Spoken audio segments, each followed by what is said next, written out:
Just finishing out the Lions game, sipping on some Green Bay tears. Yes, Green Bay tears, because we barely beat Washington at home.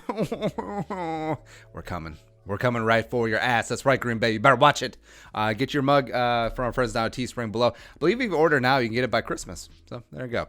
Vikings win 22-7, improved to 9-4 on the season. And we got our winners and losers from the game that was today. Also note, thank you very much for everyone who tuned in to our pregame show as well as our halftime little rant and spiel. It was a lot of fun, and just ways for us to get more hashtag content out there. And I finally stopped being so lazy. We figured out how to live stream.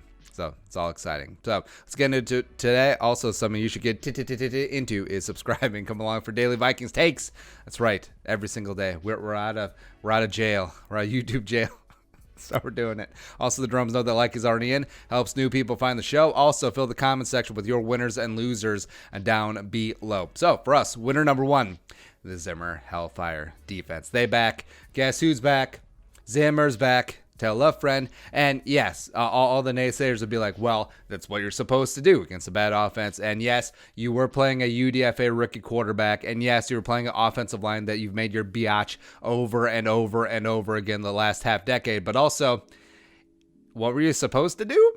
I mean, were you supposed to look bad? Were you supposed to struggle? Were you supposed to let them get 34 points? No. Don't think so. So the Vikings took care of business at home, and the Vikings destroyed them. Well done. Lions didn't have 100 yards of offense until 13 minutes left in the fourth quarter. And also, like, the final stats didn't tell the whole story of the game. A lot of those yards were racked up in garbage time. David Blau was sacked 5 times and ended up with a quarterback rating of 69.5. Lions had only 70 yards rushing on the ground. Also, they were before garbage time, the final drive, where they were 6 of 15 on third down. So you got to take everything with a grain of salt. This was a dominating showing by the Vikings in all phases, and it's something that you should be very excited going forward. Winner number 2, speaking of dominating, Danielle friggin' Hunter. Yes, all 25 years and 40 days of him. Trace Sackos putting David Blau on his back. Now has 12.5 sacks for the year, 52.5 for his career. As I mentioned on the telecast, he's the youngest player in NFL history to reach 50 sacks. And again, he's 25 and 40 days old. Bruce Smith, the all-time sack king, has 200. Also, he played until he was 40, which is pretty insane. Also, at age 37, I think it was, we looked it up, he had a 10-sack season in Washington. He played 4 years in Washington, if you remember that. It's pretty insane. But Danielle just having a career year, leading the NFL in pressures. Maybe not so much career year in terms of getting home, but in terms of putting himself in position to get lucky, getting those pressures. He's having a phenomenal season. Winner number 3, also phenomenal, Harrison Smith. The batted pass right at the beginning helped set the tone for the game. Also had a nice tackle for loss. I believe it was on Scarborough. Might have been McKissick. It was on one of the running backs in the first half, as well as had that basically icing interception late in the third quarter, where he also maybe he accidentally kicked Xavier in the pretty clear that Xavier got kicked in the but then they listed it as an ankle injury. But yeah, whatever.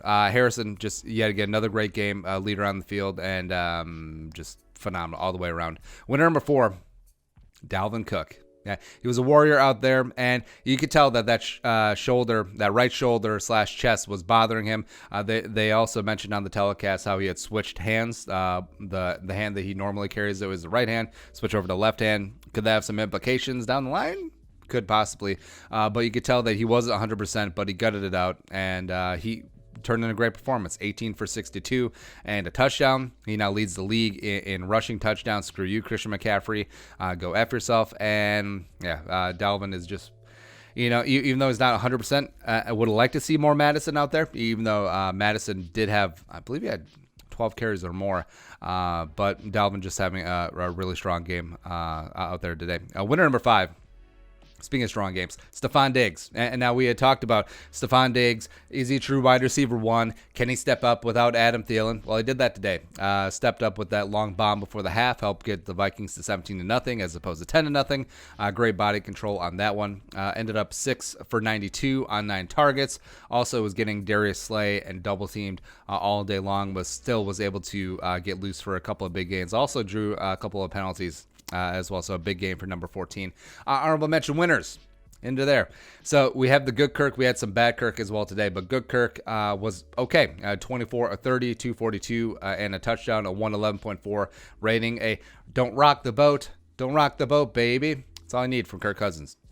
Linval Joseph, the return of the Mac. Linval hangry yet again, had 4 tackles, was also living in the Lions backfield, but of course, you know, kind of own the Detroit Lions offensive line. No complaints there. Everson had a cleanup sack, has 8 on the year. Also is still up there. I believe he's number 3 in the league right now in terms of pressures. Him and Daniil are the highest pass pressure duo for edge rushers in the league.